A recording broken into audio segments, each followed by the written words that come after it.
तो हम फिर से लेकर आ चुके हैं आप लोगों के लिए सुबह की सभी ताज़ा और बड़ी खबरें। एक एक कर आपको सारी खबरों की जानकारी देंगे आज देश दुनिया में क्या कुछ हो रहा है। दरअसल दोस्तों सबसे पहली जो बिग ब्रेकिंग निकल आ रही है, आपको बता दोस्तों किसान नेता राकेश टिकैत का बड़ा ऐलान। जी हाँ, बोले फिलहाल 22 तारीख के बाद संसद के बाहर होगा। जी हाँ दोस्तों, 22 तारीख से संसद के बाहर होगा आंदोलन। जी हाँ, आपको बता दें विरोध प्रदर्शन होगा सरकार के खिलाफ। इसके बारे में आपको विस्तार से बताएंगे। वहीं पर दोस्तों अगली बिग ब्रेकिंग में हम आपको बताएंगे। दरअसल आपको बता दें उत्तराखंड का सीएम बदलने के बाद दोस्तों बगावत शुरू। जी हाँ, आपको बता दें पुष्कर धामी के बाद अब बगावत शुरू हो गई है। इसके बारे में आपको विस्तार से बताएंगे। वहीं पर अगली बिग ब्रेकिंग में हम आपको बताएंगे दोस्तों लालू के खिलाफ, लालू प्रसाद यादव से मिलेंगे कई एनडीए के नेता। जी हाँ, खोल दिया नीतीश के खिलाफ ही मोर्चा। इसके बारे में भी आपको विस्तार से बताएंगे। वहीं पर दोस्तों अखिलेश यादव का मोदी सरकार पर बड़ा हमला, बोले कई जगहों पर जिलों में जो घपलेबाजी की गई है। जी हाँ, वोटों को लेकर। इसके बारे में भी आपको विस्तार से बताएंगे। वहीं पर दोस्तों असदुद्दीन ओवैसी के बयान पर दोस्तों आपको बता दें सीएम योगी का पलटवार। बोले फिलहाल असदुद्दीन ओवैसी बड़े नेता है, उनका चैलेंज हमें एक्सेप्ट है। जी हाँ, बीजेपी पूर्ण बहुमत के साथ जीतेगी। इसके बारे में भी आपको विस्तार से बताएंगे। वहीं पर दोस्तों अगली बिग ब्रेकिंग में हम आपको बताएंगे 2022 में बिखर जाएगी उत्तर प्रदेश में बीजेपी की सरकार। जी हाँ, विपक्ष का बड़ा हमला। इसके बारे में भी आपको विस्तार से बताएंगे। वहीं पर दोस्तों अगली बिग ब्रेकिंग में हम आपको बताएंगे दोस्तों बीजेपी नेता की गई पट्टे से पिटाई। जी हाँ, दरअसल दोस्तों आप लोग बताते यूपी की पुलिस के तो क्या कहने। जी हाँ, कभी तो जो है मासूमों को फंसा देती है, तो कभी बीजेपी नेताओं की जमकर कुटाई कर देती है। अब दोस्तों बीजेपी नेता की जमकर कुटाई की गई है पट्टे से। इसके बारे में भी आपको विस्तार से बताएंगे। वहीं पर दोस्तों आज से चिराग पासवान निकालेंगे आशीर्वाद यात्रा। जी हाँ, मां चाचा के खिलाफ नई चाल चलेंगे चिराग। इसके बारे में भी आपको विस्तार से बताएंगे। वहीं पर दोस्तों राफेल मामले में एक बार फिर से कांग्रेस के पवन खेड़ा ने घेरा मोदी सरकार को। बोले फिलहाल यहां भी जांच के आदेश देना चाहिए जिस तरीके से फ्रांस में जांच हो रही है। वहीं पर दोस्तों अगली बिग ब्रेकिंग में हम आपको बताएंगे पंजाब में दोस्तों आपके नेताओं, जी हाँ 23 नेताओं के ऊपर एफआईआर दर्ज। दरअसल आपको बता दें कैप्टन अमरिंदर सिंह के घर का घेराव किया गया था। इसके बारे में भी आपको विस्तार से बताएंगे। वहीं पर दोस्तों अगली बिग ब्रेकिंग में हम आपको बताएंगे राहुल गांधी का मोदी सरकार पर बड़ा हमला। बोले फिलहाल देश की स्थिति लगातार बिगड़ती जा रही। जी हाँ, हम तो पहले ही कहते थे कि फिलहाल राफेल में बड़ा घोटाला हुआ। इसके बारे में भी आपको विस्तार से बताएंगे। वहीं पर दोस्तों अगली बिग ब्रेकिंग में हम आपको बताएंगे। जी हाँ, दरअसल दोस्तों आप लोग बता दें योगी ने आखिर असदुद्दीन ओवैसी के चैलेंज को एक्सेप्ट क्यों किया। दोस्तों ये वही असदुद्दीन वो हैं योगी जो कि किसी के सवालों का जवाब कभी नहीं देते। सोचिए दोस्तों बीजेपी ओवैसी पर आखिर मेहरबान क्यों है। इसके बारे में भी आपको बताएंगे। तो सारी खबरें दोस्तों एक एक कर देंगे। फिलहाल खैर चलिए बढ़ते हैं सबसे पहली और सबसे बड़ी खबर की ओर। दरअसल दोस्तों आपको बताया तीनों कृषि कानून को लेकर किसान नेता राकेश टिकैत की सरकार को दो टूक चेतावनी। जी हाँ, 22 तारीख के दिन से दोस्तों आपको बता दें संसद के बाहर होगा विरोध प्रदर्शन। जी हाँ दोस्तों, राकेश टिकैत ने कहा कि अब बहुत दिन होगा किसान को बैठे हुए। अब 22 जुलाई से दोस्तों आपको बता दें संसद के बाहर विरोध प्रदर्शन किया जाएगा। यानी कि दोस्तों अब किसान संसद के बाहर विरोध प्रदर्शन करेंगे और वहीं पर बैठेंगे। आपको बता दोस्तों लगातार जब भी किसान नेता राकेश टिकैत इस तरीके की कोई बात करते हैं या फिर चैलेंज देते हैं दोस्तों, तो कहीं ना कहीं एक तरीके से आग सी लग जाती है। और फिलहाल दोस्तों साफ बताया जा रहा है कि फिलहाल यहां पर बीजेपी को अब बड़ा झटका लगने जा रहा है। आपको बता दोस्तों 22 जुलाई के बाद से जो यहां पर संसद का घेराव किया जाएगा। किसानों ने सीधा ऐलान कर दिया कि फिलहाल वो 22 तारीख से संसद का घेराव करने वाले हैं। आपको बता चलूं दोस्तों इस वक्त भारतीय जनता पार्टी को बड़ा झटका लगता हुआ दिखाई दे रहा है। जहां एक तरफ दोस्तों किसान अपनी एकजुटता पर आ गए, तो वहीं दूसरी तरफ दोस्तों आपको बता दें हरियाणा में बीजेपी के परखच्चे उड़ गए। जी हाँ, आपको बता दोस्तों कुछ ही विधायक हैं जो वहां से हरियाणा से जीते जिला पंचायत से। इससे साफ दिखाई दे रहा है दोस्तों कि आने वाले समय में बीजेपी को दोस्तों बड़ा झटका लगेगा। आपको बता दें दोस्तों इस वक्त हरियाणा से काफी कम विधायक है जो कि जीत कर निकले। अब माना जा रहा है दोस्तों कि फिलहाल जब सेमीफाइनल होगा तो यूपी का, तो इसमें बीजेपी को बड़ा झटका लगने वाला है। लेकिन इस वक्त बीजेपी की सबसे बड़ी मुसीबत बन चुका है दोस्तों 22 जुलाई से संसद के बाहर विरोध प्रदर्शन। आप समझ सकते हैं दोस्तों जब विरोध प्रदर्शन होगा तो इसकी लपटें दूर दूर तक जाएंगी। और यही कारण दोस्तों जो भारतीय जनता पार्टी को डर लग रहा है फिलहाल। खैर चलिए हम बढ़ते हैं दोस्तों एक और अगली बिग ब्रेकिंग की तरफ। बता दोस्तों अगली जो बड़ी खबर निकल कर आ रही है उत्तराखंड का सीएम क्या बदला। दोस्तों आपस में ही मच गई अंदरूनी कलह। दरअसल दोस्तों आप लोग बताते हैं 8 राज्य ऐसे हैं जहां पर पार्टियों में जो एक तरीके से दोस्तों कह सकते हैं कि दरार पड़ चुकी है। जी हाँ, लगातार दोस्तों सीएम बदले जा रहा है। इसको लेकर भी लोग नाराज हो गए। आपको बताया दोस्तों, पुष्कर धामी के नए सीएम बनने के बाद उत्तराखंड में सियासी बवाल शुरू हो गया। बताया जा रहा है दोस्तों, बीजेपी के 11 नेताओं ने हाथ खड़े कर दिए। आपको बता दें, पुष्कर धामी के सीएम बनने से कई लोग नाराज चल रहे हैं। बताया दोस्तों, ये तीसरे सीएम बने हैं इन 2 महीनों में। बताया जा रहा है दोस्तों, बीजेपी के 8 राज्यों में जो दोस्तों बीजेपी की बुरी हालत हो गई है। चाहे वो दोस्तों आपको बता दें उत्तराखंड हो, मध्य प्रदेश हो, यूपी हो, या फिर दोस्तों आपको बता दें और जितनी भी जगह पर भारतीय जनता पार्टी की सरकारें हैं, उन सभी जगहों पर, कर्नाटक हुआ जैसे कि दोस्तों, हर जगह पर मोदी के खिलाफ जो यहाँ पर बगावत उठनी शुरू हो गई है। यही कारण है दोस्तों जो भारतीय जनता पार्टी फूक फूक कर, डर डर कर कदम रख रही है। बताया जा रहा है दोस्तों कि फिलहाल इस वक्त भारतीय जनता पार्टी की हालत काफी खराब हो चुकी है फिलहाल। खैर चलिए हम बढ़ते हैं दोस्तों एक और अगली बिग ब्रेकिंग की तरफ। बता दोस्तों अगली जो बड़ी खबर निकल कर आ रही है, आपको बता दोस्तों, एनसीपी नेताओं का मोदी के खिलाफ भयंकर प्रदर्शन। जी आपको बता दोस्तों, फिर से एक बार मोदी के होर्डिंगों पर फेंकी गई काली स्याही और लगाए गए मोदी हटाओ देश बचाओ के नारे। दरअसल दोस्तों आप लोग बता देते हैं कि शरद पवार के नेतृत्व वाली पार्टी ने जमकर मोदी के खिलाफ जो यहाँ पर हल्ला बोलकर, आपको बता दें महाराष्ट्र में जमकर मोदी और शाह के होर्डिंग पर दोस्तों स्याही फेंकी गई है। जी हाँ, बोले फिलहाल इस मोटा भाई और छोटा भाई ने देश को बर्बाद कर दिया। और दोस्तों अब मैं आपको एक चीज से अवगत करा देना चाहता हूं, अगर आपको अभी तक ना पता हो तो मैं बता दूं दोस्तों, आप पिछला इतिहास उठाकर देखिएगा या फिर इस साल जो चुनाव हुए थे पीएम के, वो भी उठाकर देखिएगा आप। पीएम नरेंद्र मोदी दोस्तों बहुत ही कम वोटों से जीते, यानी कि बहुत ही कम वोटों से वो प्रधानमंत्री बने हैं। आप लोगों को बता दें दोस्तों, सबसे ज्यादा पावरफुल जो थे वो राजीव गांधी थे, उनके पास 400 सीटों का समर्थन था। उसके बाद भी उनकी सरकार आखिरकार गिर ही गई थी। उसके बाद दोस्तों इंदिरा गांधी आती है, इंदिरा गांधी को भी लगभग 300 से ज्यादा सीटों का समर्थन था बताया जाता है। लेकिन दोस्तों नरेंद्र मोदी पहले ऐसे पीएम हैं जिनको काफी कम सीटों के बल पर वो प्रधानमंत्री बने, यानी कि अगर एक तरीके से उनके आंकड़े देखा जाए तो उन्होंने कोई भी तीर नहीं मारा। जी हाँ, बहुत कम वोटों से जो यहाँ पर कांग्रेस हारी है। आपको बता दो दोस्तों, पीएम का रिकॉर्ड अगर आप निकालेंगे अभी जाकर तो आपको पता चल जाएगा कि पीएम के पद पर कितने कम सीटों से प्रधानमंत्री नरेंद्र मोदी जो है यहाँ पर पीएम बने। वरना अभी तक अगर दूसरों का इतिहास उठाकर देखा जाए दोस्तों, चाहे वो मनमोहन सिंह हो या फिर राजीव गांधी हो, इंदिरा गांधी हो दोस्तों, इनको बहुत ही भारी बहुमत था। हालांकि ये बात अलग है कि अब बीजेपी दोस्तों दुरुपयोग करती है सत्ता का, इसलिए वो किसी तरीके से इतनी भी आगे आ गई है। लेकिन दोस्तों अगर आप उन पीएम मोदी का इतिहास पुराना उठाकर देखेंगे तो आपको पता चल जाएगा जो अभी चुनाव हुए थे इससे पहले उसमें पीएम मोदी को कोई खास वोट नहीं मिले। जी हाँ फिलहाल खैर चलिए हम बढ़ते हैं दोस्तों एक और अगली बिग ब्रेकिंग की तरफ। बता दोस्तों अगली जो बड़ी खबर निकल कर आ रही है, आपको बता दोस्तों, असदुद्दीन ओवैसी का चैलेंज योगी ने किया एक्सेप्ट। दरअसल दोस्तों असदुद्दीन ओवैसी ने योगी के खिलाफ कहा था कि वो सीएम योगी को और भारतीय जनता पार्टी को इस बार यूपी में किसी भी हाल में जीतने नहीं देंगे। जी हाँ, जिस चैलेंज को दोस्तों सीएम योगी ने एक्सेप्ट कर लिया। उनका कहना है कि असदुद्दीन ओवैसी एक अच्छे बड़े नेता है और जगह जगह वो पार्टियों में जाते हैं। ऐसे में योगी ने कहा कि फिलहाल हम असदुद्दीन ओवैसी का जो चैलेंज है, उनका चैलेंज हम ओवैसी साहब का एक्सेप्ट करते हैं, हमारी पार्टी पूर्ण बहुमत के साथ जीतेगी। सवाल ये है दोस्तों कि ये वही सीएम योगी है जो किसी के सवालों का जवाब नहीं देता। इतने अच्छे से कह रहा है कि फिलहाल हमारी पार्टी पूर्ण बहुमत के साथ जीतेगी और हम ओवैसी जी का चैलेंज एक्सेप्ट करते हैं। दोस्तों कहीं ना कहीं से तो धुआं उठ रहा है भाई, ओवैसी और सीएम योगी में इतनी अच्छी तरीके से बातचीत कैसे चल रही है। सवाल ये है दोस्तों कि आज यूपी में ओवैसी कह रहे हैं कि वो जो है यहाँ पर अपना झंडा परचम लहराएंगे, एक तरीके से कह रहे हैं कि वो भारतीय जनता पार्टी को जीतने नहीं देंगे। लेकिन सवाल ये है दोस्तों कि जीतने कैसे नहीं देंगे। अगर वोट बढ़ गए तो दोस्तों आप लिख कर ले लीजिए कि सीएम योगी की जीत पक्की है। जी हाँ, यूपी में सीएम योगी को जीतने से फिर कोई भी नहीं रोक पाएगा अगर वोट बढ़ गए तो।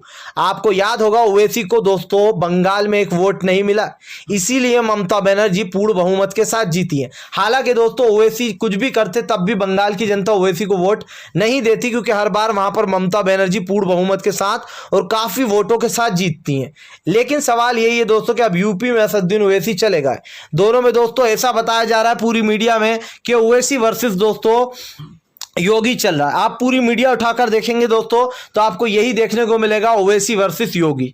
सवाल ये है दोस्तों कि ये वही गोदी मीडिया है जो असदुद्दीन ओवैसी को भला बुरा बोलती है जब वो मस्जिदों के पक्ष में बोलते हैं या फिर किसी और चीज के पक्ष में। लेकिन आज दोस्तों इतनी मेहरबान गोदी मीडिया कि वो बोल रही है कि असदुद्दीन ओवैसी आखिर भारतीय जनता पार्टी की मुश्किलें कैसे बढ़ाएंगे, किसका नुकसान कराएंगे। सोचिए दोस्तों, जबकि साफ दिखाई दे रहा है कि अगर ओवैसी को सीटें मिलती हैं तो विपक्ष का दोस्तों जमकर यहाँ पर नुकसान होने वाला है और बीजेपी का फायदा है। फिलहाल खैर चलिए हम बढ़ते हैं दोस्तों एक और अगली बिग ब्रेकिंग की तरफ। बता दोस्तों अगली जो बड़ी खबर निकल कर आ रही है, आपको बता दोस्तों प्रियंका गांधी का भावुक वीडियो वायरल। दरअसल दोस्तों आप लोग बता दें, उत्तर प्रदेश में भले ही सीएम योगी की सरकार हो, लेकिन दोस्तों आज वाकई में प्रियंका गांधी ने दोस्तों एक इंसानियत की मिसाल कायम कर दी। दरअसल दोस्तों आप लोग बता दें, बीजेपी जो यहाँ पर उत्तर प्रदेश की एक महिला थी दोस्तों जिनका बेटा ना बोल पाता है ना कुछ समझ पाता है। बेसिकली दोस्तों थोड़ा माइंड उसका खराब है। लेकिन दोस्तों आपको बता दें, प्रियंका गांधी को जब पता चला कि उत्तर प्रदेश की मां 4 दिनों से परेशान हो रही है, आपको बता दोस्तों उनका बेटा जो है ट्रेन में बैठ गया था और कहीं मिल नहीं रहा था। जिसके बाद दोस्तों आपको बता दें, प्रियंका गांधी को जब जैसे ही पता चला कि फिलहाल एक लड़का है जो कि यहाँ पर गायब हो गया और उसकी मां लगातार घूमती फिर रही है दोस्तों, इनका वीडियो सोशल मीडिया पर डाला गया था। जिसके बाद दोस्तों आपको बता दें, प्रियंका गांधी जो है दोस्तों इस मां की न सिर्फ मदद की बल्कि दोस्तों कपड़े दिए, पैसे दिए और उस बच्चे को ढूंढ कर निकाला। जिसके बाद दोस्तों महिला ने प्रियंका गांधी को बता दिया भगवान। जी हाँ, सोचिए दोस्तों, यूपी में सरकार सीएम योगी की है, लेकिन फिलहाल इस वक्त प्रियंका गांधी भी एक मां है और दोस्तों एक मां की तरह ही उन्होंने काम करा। ये वीडियो दोस्तों सोशल मीडिया पर तेजी से वायरल भी हो रहा है और ये विकलांग टाइप जो लड़का है दोस्तों इसकी काफी मदद की गई है और उनकी मम्मी की भी मदद की गई है दोस्तों, जिस तरीके से वो परेशान हो रही थी। यानी कि प्रियंका गांधी ने दोस्तों बता दिया कि फिलहाल इंसानियत अभी भी जिंदा है, बीजेपी के नेताओं की तरह नहीं दोस्तों जो नौकरियां मांगने जाती हैं उन्हें जलील कर गालियां देकर महिलाओं को भगा देते हैं।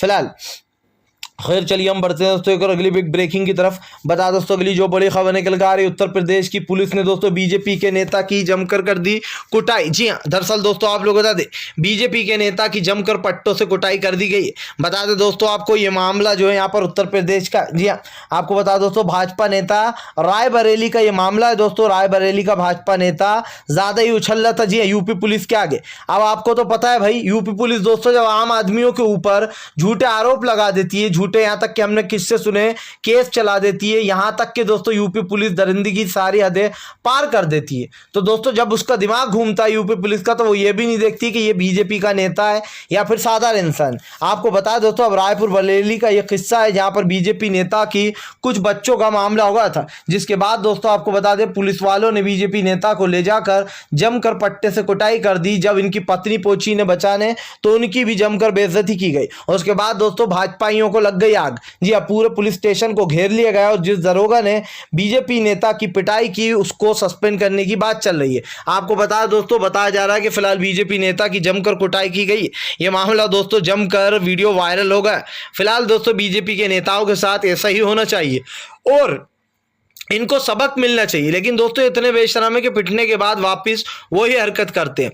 फिलहाल खैर चलिए हम बढ़ते हैं दोस्तों एक और अगली बिग ब्रेकिंग की तरफ। बता दोस्तों अगली जो बड़ी खबर निकल कर आ रही, किसान नेता राकेश टिकैत का मोदी सरकार पर बड़ा हमला।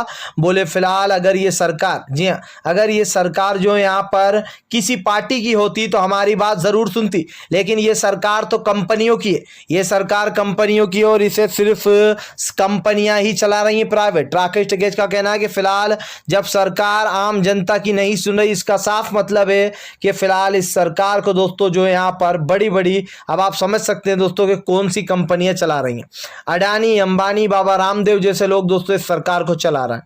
भले ही दोस्तों प्रधानमंत्री नरेंद्र मोदी पीएम के पद पर बैठे, लेकिन फैसले अडानी और अंबानी के ही चल रहे हैं। भाई जिस तरीके से दोस्तों आज किसानों को लगातार 8 महीनों से सीमाओं पर बैठा रखा है, एनआरसी CAA में जिस तरीके से मुसलमान और हमारे हिंदू भाइयों की जाने गई, उसको लेकर भी दोस्तों सवाल है। सवाल यही दोस्तों कि आज जो भी काले कानून लाए जाते हैं वो प्रधानमंत्री नरेंद्र मोदी के नज़रिए से सही होते हैं। अगर आप इनसे कभी भी कोई सवाल पूछोगे तो उनके पास एक सवाल के 2 जवाब होते हैं। जी हाँ, समझ में ये नहीं आता है दोस्तों कि सरकार ज़्यादा ओवर स्मार्ट है या फिर आम आदमी को ये बेवकूफ़ समझ रही है।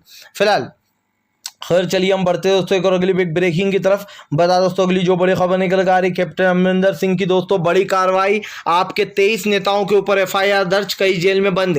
दरअसल दोस्तों आप लोग बता दें अभी बिजली बिल को लेकर दोस्तों आपको बता दें आपके कार्यकर्ताओं ने कैप्टन अमरिंदर सिंह के घर का घेराव कर लिया था, जिसके बाद दोस्तों आपको बता दें आपके 23 नेताओं के ऊपर एफआईआर दर्ज कर ली गई है। और इसी के साथ साथ दोस्तों आपको बता दें बीजेपी के कई नेता आपके कई नेता जेल में भी बंद है। बताया जा रहा है कि कैप्टन अमरिंदर सिंह के यहां पर दोस्तों पानी की बौछार भी की गई थी उन लोगों को हटाने के लिए, लेकिन दोस्तों आपके कार्यकर्ताओं ने जमकर हंगामा किया था, जिसके बाद दोस्तों अब 23 लोगों के ऊपर एफआईआर दर्ज कर ली गई है। बता दोस्तों इस वक्त जो है पंजाब की सियासत भी गर्म हो गई, जहां एक तरफ आप है तो वहीं दूसरी तरफ दोस्तों बीजेपी भी है। हालांकि ये बात तो सच है दोस्तों कि बीजेपी का तो पंजाब में कुछ नहीं होगा, क्योंकि इनका तो कोई वहां पर अस्तित्व ही नहीं बचा है बीजेपी का पंजाब में फिलहाल।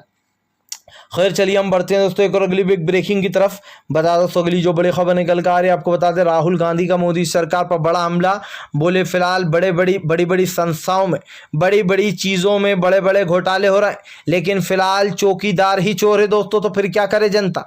आपको बता दोस्तों जिस तरीके से आज प्रधानमंत्री के नेतृत्व में बड़े बड़े घोटाले किए जा रहे हैं, ये वही प्रधानमंत्री है दोस्तों जब सत्ता में नहीं आया था तो कह रहा था कि फिलहाल न खाऊंगा न खाने दूंगा। जी हाँ, वो प्रवचन सारे खत्म हो गए। ऐसा लग रहा था दोस्तों आप और हम मिल बैठकर प्रवचन सुन रहे थे बाबा मोदी के, लेकिन दोस्तों अब बाबा मोदी के प्रवचन खत्म हो चुके हैं। सवाल ये उठता है कि प्रधानमंत्री के नेतृत्व में पेट्रोल दोस्तों 108 के पार चला गया, गैस की टंकियों के लगातार दाम बढ़ते जा रहा है, फिर से अभी 25 रुपए बढ़े। सवाल ये दोस्तों कि आज आम जनता परेशान हो गई, अब आलू प्याज गैस भी नहीं खरीद सकती दोस्तों। आज देश के जो हालात बिगड़ चुके हैं, जो आर्थिक स्थिति लोगों की वैसे ही कमजोर है, कोरोना काल में दोस्तों करोड़ों लोगों की नौकरियां चली गई हैं, लोगों के पास काम धंधा नहीं है, पैसा है नहीं, लेकिन मोदी सरकार फुल टैक्स वसूल रही है। अब आम जनता अगर दोस्तों कोई 2 रुपए की चॉकलेट खरीदता है तो उसमें भी न जाने मोदी ने कितना टैक्स लगाया। सवाल ये है दोस्तों कि प्रधानमंत्री नरेंद्र मोदी इसको एक नया भारत बनाना चाहते थे, लेकिन उन्होंने कौन सा भारत बना दिया है ये समझ में नहीं आ रहा कि ये भारत अब भारत रहा भी है या फिर कुछ और बन गया फिलहाल। और चलिए हम बढ़ते हैं दोस्तों एक और अगली बिग ब्रेकिंग की तरफ। बता दोस्तों अगली जो बड़ी खबर निकल कर आ रही है, आपको बता दोस्तों उत्तर प्रदेश में सियासत गर्म। अखिलेश यादव बोले कई जगह पर बीजेपी नेताओं ने खेल दिखा दिया। जी हाँ, दरअसल दोस्तों आप लोग बता दें कि यहाँ पर आपने देखा होगा दोस्तों पंचायत चुनाव में अखिलेश यादव ने बीजेपी से ज़्यादा सीटें जीती, लेकिन दोस्तों जिला पंचायत में अखिलेश यादव को मात्र 4 सीटें मिली। सवाल ये उठता दोस्तों बीजेपी को 67 मिल गई कि भाई पंचायत चुनाव और जिला पंचायत में फ़र्क क्या था दोस्तों। जिन लोगों ने अखिलेश यादव को वोट दिया होगा दोस्तों वो जिला पंचायत में भी देना चाहते होंगे, लेकिन दोस्तों प्रत्याशियों को वहां तक पहुंचने नहीं दिया, कई प्रत्याशियों को दोस्तों खरीद लिया गया। सवाल ये उठता है कि आज जिस तरीके से लोकतंत्र की हत्या की जा रही है दोस्तों ये साफ दिखाई दे रहा है। हालांकि दोस्तों इसका विधानसभा चुनाव से कुछ लेना देना नहीं है, क्योंकि यहाँ पर पूर्व आईएएस ने दोस्तों मोर्चा खोल दिया और साफ कह दिया कि फिलहाल 2022 में योगी का सफाया होगा। वहीं दूसरी तरफ आपको बता दें चंद्रशेखर रावण का कहना है कि फिलहाल महाराज समझ रहे हैं कि उनकी सरकार हमेशा रहने वाली। जी हाँ, इस सरकार का तख्ता पलट होने वाला है। भले ही दोस्तों मोदी सरकार के पास पैसा है, चले बले सारी सरकारी संस्थाएं हैं, लेकिन दोस्तों जब आम जनता का हंटर चलता है तो अच्छी सरकारें गिर जाती हैं। आपने देखा बंगाल में जाकर ममता बनर्जी के लिए हर मुमकिन कोशिश करी, बीजेपी ने दोस्तों दिग्गज से दिग्गज टीएमसी के नेताओं को खरीदा, पैसे दिए गए, वहां की जनता को दोस्तों भीड़ को खरीदा गया, अपने प्रचार में लगाया गया, यहां तक के लोगों से दोस्तों नफरत भी फैलवाई गई पैसे दिलाकर। जी हाँ, भाषण लगाए गए, जय श्री राम के नारे लगाए गए, लेकिन उसके बाद भी ममता बनर्जी के सामने धूल चाटना पड़ी।